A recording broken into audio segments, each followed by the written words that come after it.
فهذه اكثر من رائعه بمكونات موجوده في كل بيت وفي كل مطبخ. ما غاديش تندموا الا جربتوها. الا كان شعرك كيطيح، الا كان شعرك فيه فراغات، الا كان عندك تونيه في شعرك، الا شعر انه يعني ما فيش لمعان، ما فيش واحد الجماليه، شعر ناشف وباهت وما عندوش واحد اللمعان اللي كيبان في الشعره، هاد الوصفه هذه غتليق لك. والمكونات اللي هما بسيطين وموجودين في كل بيت، في كل بيت وفي كل مطبخ. وانا متاكده البنات، اولا هاد المكونات كاينين في كاع المطابخ، يعني المطابخ ولا في كاع الكوزينات اللي خطروا لكم في بالكم، يمكنش هادشي ما يكونش. تاني حاجه ان هاد الوصفه هذه خطيره جدا جدا. شعري ما عطيتكم سر من اسرار الجمال ديال الشعر ديال الباكستانيين والهنود. والصراحه راه هاد الوصفه هذه رائعه البنات، كنتمنى تجربوها وتردوا عليا. باش بلا ما نطول عليكم، اول حاجه كناخذوا اناء بحال هذا، كيف ما شفتوا معايا اناء بحال هذا، غندير فيه الماء يكون دافي على حسب درجه التحمل ديال الشعر. علاش؟ حيت هذا الماء هذا غنستعملوه باش غنشلو شعرنا، دونك ضروري ما يكون سخون بزاف، يكون دافي. فوالا خديت شويه ديال الماء، تقريبا ربع من هذا الاناء. ثاني مكون البنات اللي هو الملح تقدروا تستعملوا اي ملح متوفر عندكم. انا عندي الملح العادي ديال الطعام غنستعملو.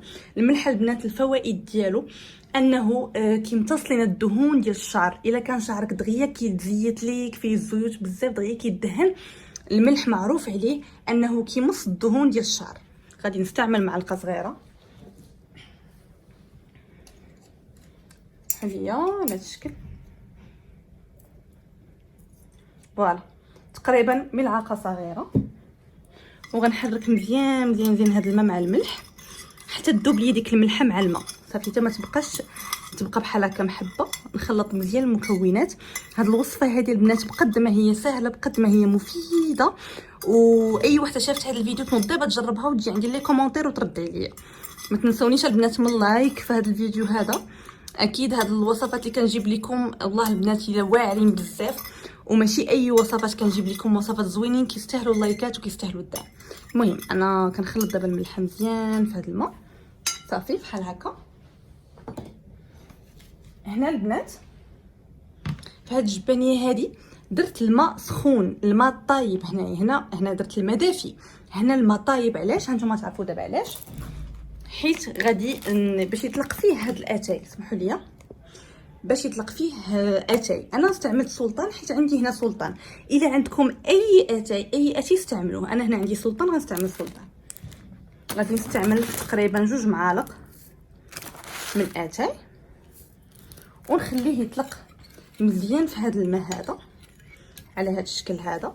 اتاي البنات راه من اسرار، والله الا من اسرار الهنديات والباكستانيات اش نقول لكم، والاسيويين بصفه عامه الاسيويين كيستعملوا بزاف الشاي للشعر ديالهم، لان عنده فوائد كثيره للشعر والوجه. غنخليو هاد الماء يطلق مزيان مع هاد الاتاي، تيطلق لينا الماء مزيان ونكملوا بالمكونات. هنايا البنات بما طلق لينا هذاك الماء مع اتاي غنستعمل الخل. الا عندكم هذا الخل اولا خل التفاح تقدروا تستعملوا خل التفاح، حتى خل التفاح مفيد جدا. الخل البنات فاش كيعطي شنقول لكم شنو الفائده ديالو من هذه الوصفه هذه. الفائده من الخل انه غيعطينا لمعان للشعر من المره الاولى غتجربوا هذه الوصفه غتشوفوا شعركم ولا فيه واحد اللمعان خطير. الخل والحامض معروف على انهم كيعطيو لمعان للشعر، راه معروفه القضيه البنات، كيقولوها بزاف البنات، كيقولوا من مورا ما كيغسلوا شعرهم كيدير شويه الحامض هكا في هذاك الكاسرونه ولا شي حاجه، مهم فيها شويه الماء وشويه الحامض، وكتشلل بها شعر اخر تشليله. من بعد كتخرج من الحمام كيبقى الشعر هكا كيبقى كيبري، كيبقى فيه هذيك لابغيونس. فوالا هنا غنستعمل شويه فوالا على هذا الشكل، وغادي نخلط مزيان هذا الخل مع الملحه مع الماء حتى يتجانسوا ليا العناصر مزيان. فوالا على هذا الشكل هذا. صافي البنات دابا غادي نرجعوا لهاد الماء مع اتاي. نتسناوه يطلق لينا اكثر واكثر حتى يولي لنا الماء احمر، ما يبقاش بحال هكا، حتى يولي الماء يعني طالق فيه مزيان داك اتاي باش هاد الوصفه هذه تكون فيها الافاده اكثر، يعني نستافدوا من الفوائد ديال الاتاي حتى يطلق لنا اتاي مزيان في هاد الماء ونرجع لكم.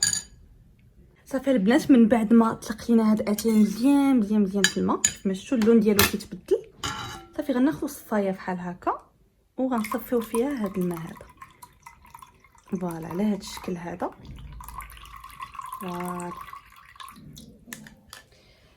كيف ما شفتوا معايا البنات، من بعد ما ضفت ليه هذاك الشاي كتشوفوا معايا غنخلط المكونات كاملين بحال هكا. واحد الوحده هربات لي هنا بلاتي نحيدها ما تبغيش دابا تشد ليا. فوالا سمحوا لي باش هكا يعني هادشي ما يبقاش لاصق لينا في شعرنا، حيت حنا محتاجين غير الماء فقط.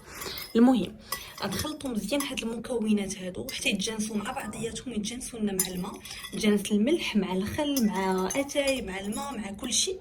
هذا الماء هذا طريقه الاستعمال ديالو، طريقه الاستعمال ديال هذا المحلول هذا او هذه الوصفه هذه سهله وبسيطه. هي كاين جوج استعمالات نتوما غتختاروا اللي غتوالمكم واللي غادي تعجبكم. جوج طريقه الاستعمال. الطريقه الاولى اللي كنستعملها انا شخصيا، من بعد ما كتغسل شعرك وكتسالي من غسيل الشعر في الدوش، كتاخذ هذا المحلول هذا وكتشلي به شعرك اخر تشليله وكتخرجي من الحمام. كيبقى الشعر فيه واحد لابغيونس واحد اللمعان وكيساعد في تقويه الشعر. وبقاو ديروا حركات يعني ديال التدليك في فروه الراس باش هكا هاد الوصفه هذه تدخل مزيان في فروه الراس، حيت حنا اهم حاجه عندنا في هاد الوصفه هي تقويه الشعر ويمنع لنا تساقط الشعر. يعني خاصنا ندلكم مزيان فروه الشعر بحال هكا بهاد الوصفه حتى يدخل لنا هاد الخليط مزيان للشعر ديالنا. هذه الطريقه الاولى اللي قلت لكم البنات. كاينه الطريقه الثانيه الا بغيتو حتى هي ديروها حتى هي مزيانه، هي تاخذوا هذا المحلول هذا ديروه في بخاخ بحال داك ديال الموارد او عرفتوا داك البخاخ اللي كيكون كيرش بحال هكا. المهم كيقولوا ليه تشيتشي ولا تشيبتشي ما عرفتش كيقولوا لا. المهم هذاك البخاخ تاخذوه وغديروا فيه هذا المحلول هذا. فين ما تدوروا هكا بالنهار تكونوا في الدار رشوا على شعركم ودلكم مزيان فروه الراس، يعني واحد 3 مرات في النهار ولا 4 مرات في النهار. شحال ما كان هذه الوصفه عمرها غضرك نهائيا، في المكونات طبيعيه ولا منفعوك ما غاديش يضروك. يعني فيما درتي هكا في الدار كترشي. البنات في الاسبوع الاول كنقول لكم في الاسبوع الاول غتعطيكم نتيجه خطيره جدا. انا مع استعملتها المره الاولى عطاتني واحد لابغيونس للشعر، واحد الجماليه للشعر. هاد الوصفه هذه اكثر من رائعه وكتبان النتيجه ديالها من المره الاولى. البنات ما ديوش على هادشي اللي كيبقى هنايا لتحت، هذا ماشي هو داك ماشي اتاي، راكم عارفين غير داكشي اللي كيبقى منه كيبقى عادي، هذا عادي ما يلصقش في شعرنا، هذا عادي. بالعكس اتاي فيه فوائد اللي هي كثيره جدا للشعر، دونك ما عندكم مناش تخافوا. جربوا هذه الوصفه وردوا عليا الخبار. كنتمنى ان شاء الله تعجبكم الوصفه ديال اليوم. ما تنسونيش في اللايكات وكنحماق عليكم، خليوا لي ارائكم في لي كومونتير ولي لايك ديالكم. تلقاو فيديو جاي، بيزو باي باي.